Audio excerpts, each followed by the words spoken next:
जय हिंद। तो आज हम लोग देखेंगे क्लास 9th का एनसीईआरटी का चैप्टर नंबर 1। इसको हम लाइन बाय लाइन आपको लोगों को समझाएंगे और इससे जितने भी क्वेश्चन बनेंगे वो अभी मैं आपको यहीं पर बताऊंगा। और इस चैप्टर का नंबर 1 का पीडीएफ मैं अपने टेलीग्राम चैनल ज्ञान बिंदु स्टडी पॉइंट पर अपलोड कर दिया हूँ, वहाँ पर से जाके आप लोग इसका पीडीएफ ले लीजिएगा। तो आज हम लोग इसको समझेंगे किस प्रकार एनसीईआरटी क्वेश्चन रहता है। यहाँ पर बस पढ़ने में थोड़ा सा कठिन लगता है, लेकिन इससे क्वेश्चन हम किस प्रकार निकालेंगे वो आज हम लोग देखते हैं। तो चलिए शुरू करते हैं। अध्याय 1, हमारे आसपास के पदार्थ। तो चलिए पढ़ते हैं।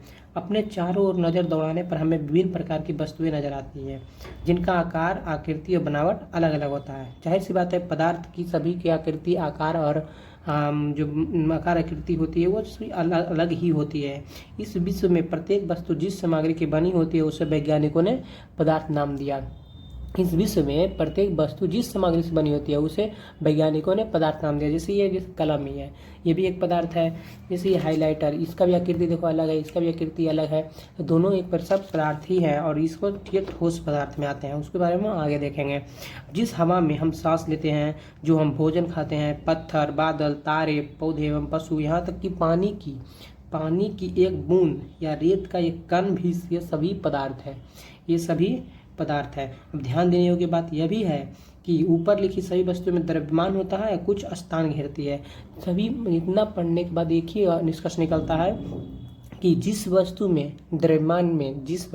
द्रव्यमान होगा और एक आकार आयतन निश्चित करेगी और वो अपना स्थान घेरेगी, वो सभी पदार्थ कहलाते हैं। मतलब सभी वस्तुओं में एक द्रव्यमान होता है। जैसे हम इसमें भी एक द्रव्यमान्य है। अब जैसे स्वाद बोले तो स्वाद में किसी प्रकार का कोई द्रव्यमान्य नहीं होता है, इसलिए वो स्वाद, प्रेम, घृणा, ये सब बस बातें हैं, ये सब पदार्थ नहीं है। हम लोग ने यहाँ तक तो देख लिया कि पदार्थ क्या है। तो पदार्थ का सीधा परिभाषा है कि जिन भी वस्तुओं में द्रव्यमान होगा वो पदार्थ हो गया, जिन भी वस्तुओं में द्रव्यमान होगा वो पदार्थ हो जाएगा, बाकी सभी पदार्थ की गिनती में नहीं आएंगे। तो इससे आगे हम लोग देखते हैं कि अब देखते हैं प्राचीन काल से ही मनुष्य अपने आसपास को समझने का प्रयास करता रहा है। भारत के प्राचीन दार्शनिक ने पदार्थ को 5 मूल तत्वों में वर्गीकृत किया, जिसे पंच तत्व कहा गया। यहाँ पर आप लोग ध्यान दीजिएगा। भारत के प्राचीन दार्शनिकों ने पदार्थ को 5 मूल तत्वों में वर्गीकृत किया। क्या कहा गया? पंच तत्व कहा गया। वो पंच तत्व कौन से हैं? वायु है, पृथ्वी है, अग्नि है, जल है और आकाश है। पंच तत्व कौन से हैं? वायु, पृथ्वी, अग्नि, जल और आकाश। उनके अनुसार इन्हीं पंच तत्वों से सभी वस्तुएं बनी हैं, चाहे वो सजीव हो निर्जीव। प्राचीन काल के मनुष्य का मानना था कि पदार्थ पंच तत्व से ही बने हैं। उनके अनुसार इन्हीं पंच तत्व से ही बने, चाहे सजीव व निर्जीव। लेकिन उसी समय के यूनानी दार्शनिक ने भी पदार्थों को इसी प्रकार वर्णित किया है। यहाँ पर क्या क्वेश्चन बनता है कि प्राचीन काल में कहाँ के दार्शनिकों ने पदार्थ को पंच तत्वों के आधार पर बांटा था? तो हम लोग बोलेंगे यूनानी दार्शनिकों ने पंच तत्व के आधार पर उस समय प्राचीन काल के इतिहास में पदार्थों को वर्गीकृत किया था। अब आगे देखते हैं। आधुनिक वैज्ञानिकों ने पदार्थ को भौतिक गुणधर्म और रासायनिक प्रकृति के आधार पर 2 प्रकार से बांटा है। प्राचीन काल में पंच तत्व के आधार पर, यूनानी दार्शनिक भी पंच तत्व के आधार पर, लेकिन आज के जो वैज्ञानिकों ने आधुनिक वैज्ञानिकों ने पदार्थ को भौतिक गुणधर्म एवं रासायनिक गुणधर्म प्रकृति के आधार पर 2 प्रक्रम में विभाजित किया है। अब वो 2 प्रक्रम कौन से हैं हम लोग देखते हैं। तो इस अध्ययन में हम भौतिक गुणों के आधार पर पदार्थ के ज्ञान अर्जित करेंगे। क्या है ये भौतिक गुणों के आधार पर पदार्थ के बारे में, पदार्थ के रासायनिक पहलुओं को आगे के अध्याय में हम लोग देखेंगे। और जब आगे हम लोग पढ़ेंगे तो वहाँ पर हम लोग देखेंगे। अभी हम लोग देखते हैं पदार्थ का भौतिक स्वरूप। पदार्थ का भौतिक स्वरूप क्या है? जैसे देखते हैं यहाँ पर लिखा हुआ है पदार्थ कणों से मिलकर बना हुआ है। किससे? पहला ही जब बन गया पदार्थ कणों से मिलकर बना हुआ है। बहुत समय तक इसका एक भौतिक स्वरूप हुआ, पदार्थ कणों से मिलकर बना होता है। बहुत समय तक पदार्थ की प्रकृति के बारे में 2 विचारधाराएं थी। कौन कौन सी विचारधाराएं थी तो देखते हैं। पहला विचारधारा यह था कि लोग मानते थे कि पदार्थ लकड़ी के टुकड़े की तरह सतत होते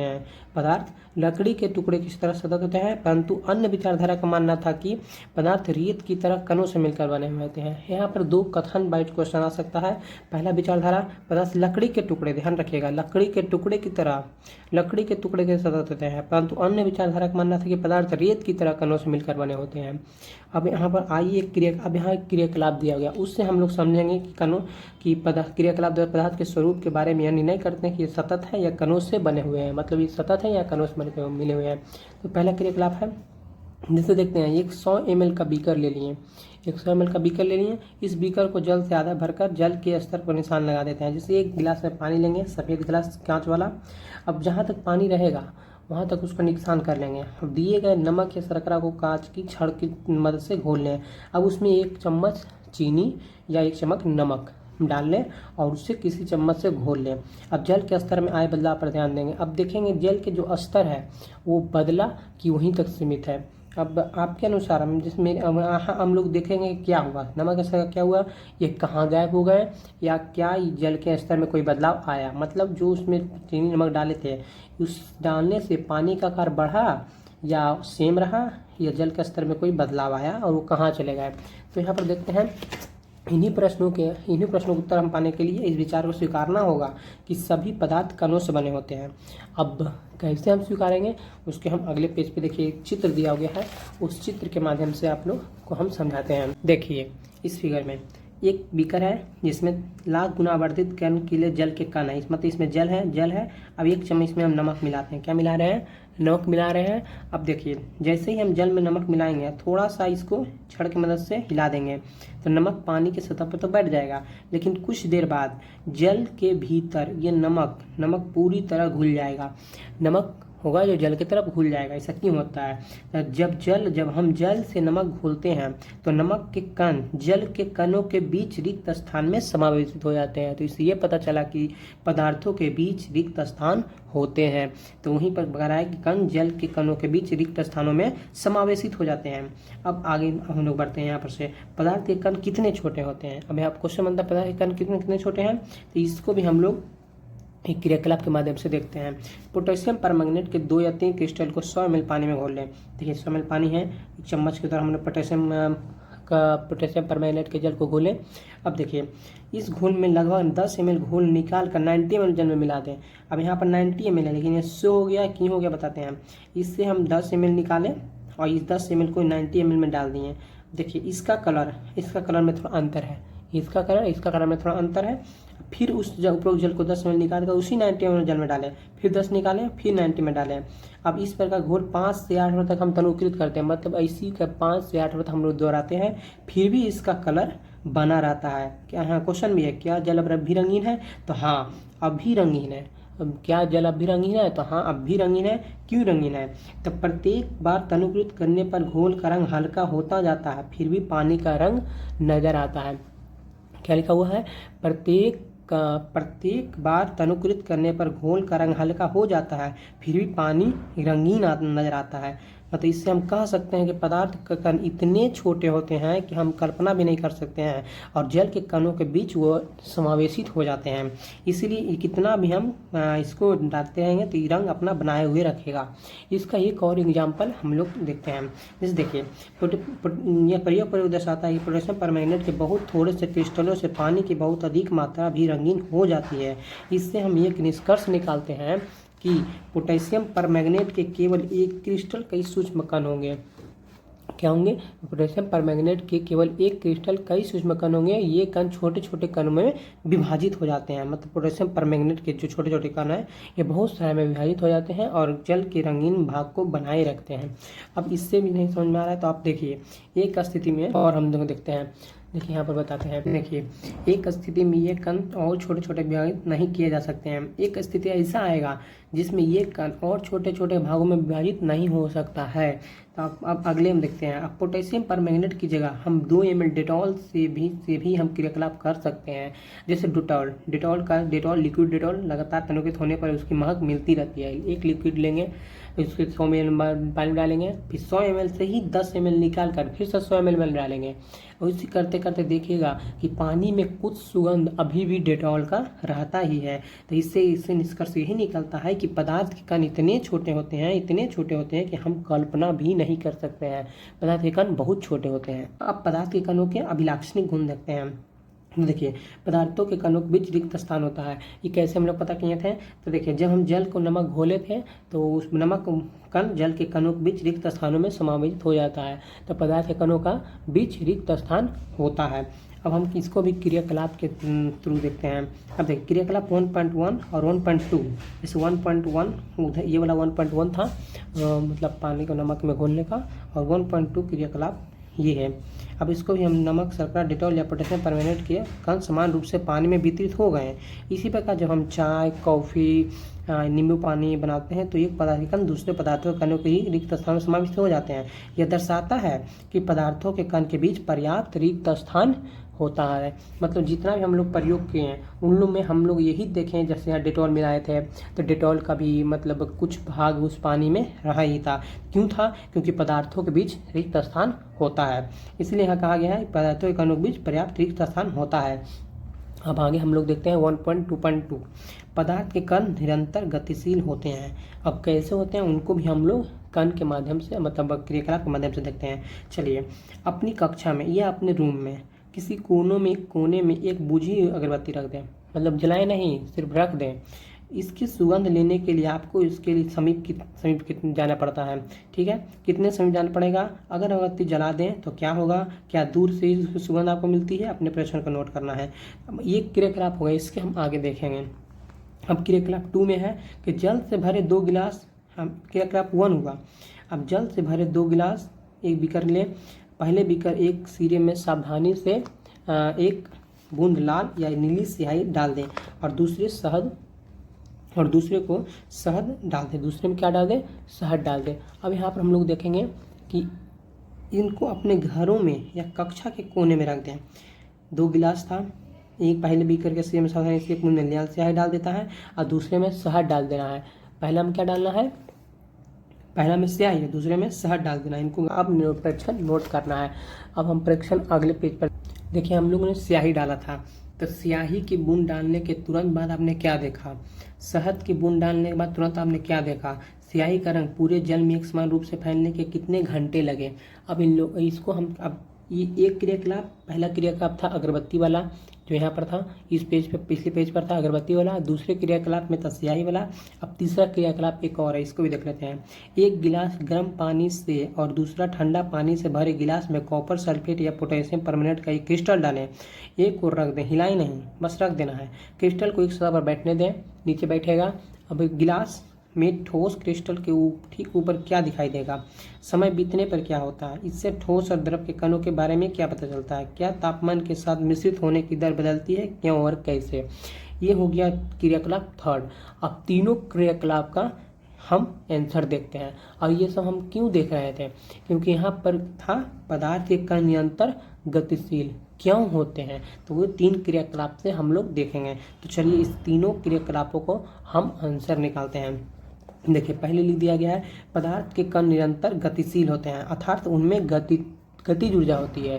तो क्या ऐसे एक क्वेश्चन ये बना कि पदार्थ के कण निरंतर गतिशील होते हैं अर्थात उनमें क्या कौन सी ऊर्जा होती है?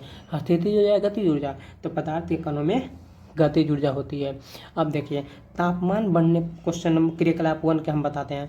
तापमान बढ़ने के कणों में गति तेज हो जाती है। अब हम लोग कैसे बोल सकते हैं? तो हम लोग यहाँ देखे थे जब अगरबत्ती को एक कोने में रख देंगे, सिर्फ रख देंगे, जलाना नहीं है, तो इनकी सुगंध लेने के लिए आपको उसके समीप जाना पड़ता है। क्या? समीप जाना पड़ता है। तो हाँ, कितने समीप जाना पड़ता है? बहुत समीप जाना पड़ता है। और वही अगर हम अगरबत्ती को जला दें, क्या करें? अगरबत्ती को माचिस के द्वारा जला दें तो पाएंगे कि उस अगरबत्ती की सुगंध पूरे कमरे में भर जाती है। तो यहाँ पर लिखा हुआ है अभी तापमान बढ़ने से कणों में गति तेज हो जाती है। तो वही था यहाँ पहला क्रियाकलाप का आंसर निकला कि ताप क्यों ऐसे होता है, क्या दूर, क्या इससे सुगंध आपको मिलती है? अब अगरबत्ती जला दे तो क्या होता है? क्या दूर से इसकी सुगंध आपको मिलती है? हाँ, क्यों मिलती है? तो क्योंकि तापमान बढ़ने से कणों में गतिज ऊर्जा तेज हो सकती है। इसलिए हम कह सकते हैं कि तापमान बढ़ने से कणों की गतिज ऊर्जा भी बढ़ जाती है। जैसे हम अगरबत्ती को बस रख दिए थे तो कुछ नहीं हुआ था, मतलब सुगंध नहीं दे रहा था। जैसे ही मैंने अगरबत्ती को जलाया तो उसमें तापमान बढ़ा और गतिज ऊर्जा भी बढ़ गई, मतलब ये हुआ कि तापमान बढ़ने के कारण गति तेज हो जाती है, और तापमान बढ़ने से कणों की गतिज ऊर्जा भी तेज हो जाती है। अगरबत्ती का उपयोग देख लिए। अब देखिए, उपरोक्त तीनों क्रियाकलाप में हम लोग देखा कि पदार्थ के कण अपने आप में ही एक दूसरे के अंत मिश्रित हो जाते हैं। अब आते हैं बात हम स्याही वाले में। स्याही में अगर एक बूंद स्याही डालेंगे तो उसको बिना हिलाए आप देखिए वो अपने आप पूरा पानी में घुल जाएगा। क्यों घुल जाएगा? क्योंकि पहले ही हम लोग देखे थे कि पदार्थ के कणों के बीच, जल के कणों के बीच रिक्त स्थान होता है न, एक दूसरे के साथ मिलता है। ऐसा कणों के रिक्त स्थानों में, यहाँ भी देखिए लिखा हुआ है, ऐसा कणों के रिक्त स्थानों के समावेश के कारण होता है। अब ऐसा क्यों होता है, कौन सी विधि के द्वारा होता है, उसको हम लोग देखते हैं। तो वो विधि है विसरण विधि। कौन सा विधि? विसरण। दो विभिन्न पदार्थों के कणों को स्वतः मिलना ही विसरण कहलाता है। क्या कहलाता है? दो विभिन्न पदार्थों के कणों का स्वतः मिलना ही विसरण कहलाता है। हमें यह भी पता चलता है, अब क्या पता चलता है? हमें यह भी पता चलता है गर्म करने पर विसरण तेज हो जाता है। गर्म करने पर यहाँ देखिए गतिज ऊर्जा भी तेज हो जाएगी थी। यहाँ पे देखिए अब 2 क्वेश्चन बना। जब पदार्थ को हम गर्म करते हैं तो क्या होता है? जब पदार्थ को हम तापमान बढ़ाते हैं तो क्या होता है? तो जब तापमान बढ़ाते हैं तो कणों की गति ऊर्जा बढ़ जाती है और पदार्थों में विसरण की गति भी तेज हो जाती है। ये तीनों एग्जाम्पल से हम लोग इसका आंसर निकाल चुके हैं। अब हम लोग समझते हैं कि पदार्थ के कण एक दूसरे को आकर्षित करते हैं। कैसे आकर्षित करते हैं वो हम लोग देखते हैं। इसका भी हम क्रियाकलाप के द्वारा देखेंगे। जैसे इस खेल को एक मैदान में खेलें। आगे बताए गए ढंग से 4 समूह बनाकर मानव श्रृंखला बनाएं। पहला समूह ईद मिस्मी नर्तकों की तरह एक दूसरे को पीछे कसकर पकड़ें, मतलब एक पकड़ लें। पहला है कि दोनों सब एक साथ पकड़ लें, मतलब मजबूती से पकड़ लें। अब दूसरा क्रियाकलाप मतलब अब बोला गया दूसरा समूह एक दूसरे का हाथ सिर्फ पकड़े। क्या पकड़े? हाथ पकड़कर मानव श्रृंखला बनाए। और तीसरा समूह केवल उंगली को टच करे, ऐसे सिर्फ उंगली को टच करे। दूसरा में था कि हाथ को हाथ में मिला दें, और तीसरा था कि पूरी तरह पकड़ लें। अब देखेंगे कि अब चौथा समूह उपरोक्त वर्णित तीनों मानव श्रृंखला को तोड़कर छोटे छोटे में, पहले तो पूरा अच्छा से पकड़े हुआ था, दूसरा में सिर्फ हाथ पकड़े हुआ था, और तीसरा में उंगली। अब कह रहा है कि बस अलग अलग मतलब रहें।